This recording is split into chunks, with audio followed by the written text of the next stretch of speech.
Salut les champions! Avec la deuxième leçon et la deuxième révision pour cette semaine, toujours avec l'orthographe et cette fois-là avec la leçon l'accord de l'attribut du sujet. Bonne concentration! Il faut qu'on se rappelle que l'attribut du sujet vient toujours après un verbe d'état. Les verbes d'état qui sont être, paraître, sembler, demeurer, rester, devenir et avoir l'air. Après un verbe d'état, il y a un attribut de sujet. Aussi, il faut toujours repérer le sujet pour savoir accorder l'attribut. L'exemple de cette phrase, Tara est intelligente.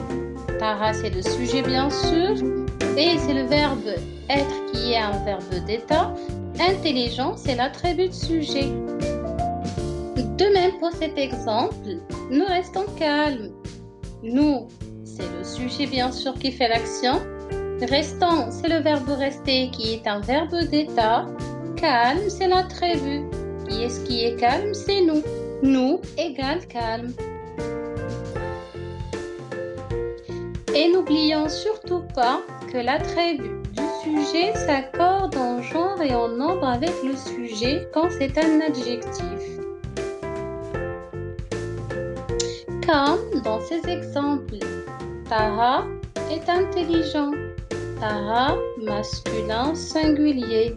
À l'intelligent, l'attribut, on n'ajoute rien.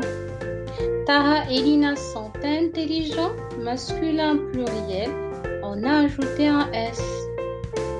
Et aussi, il est très important de ne pas confondre un verbe d'état qui montre l'état de la personne avec un verbe d'action.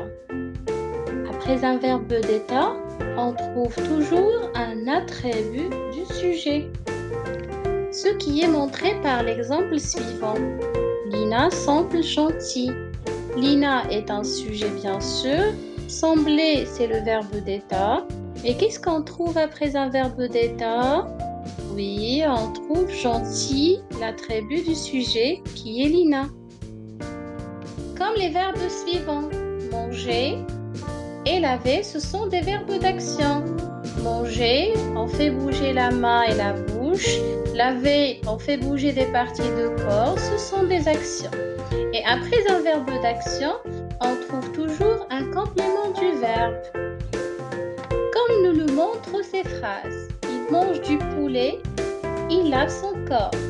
Manger et laver, ce sont des verbes qui expriment des actions. Il mange quoi? Du poulet. Il lave quoi? Son corps. Poulet et son corps, ce sont des compléments d'objet direct. Et voilà ce qu'il faut retenir. Bonne révision et bonne concentration mes chers.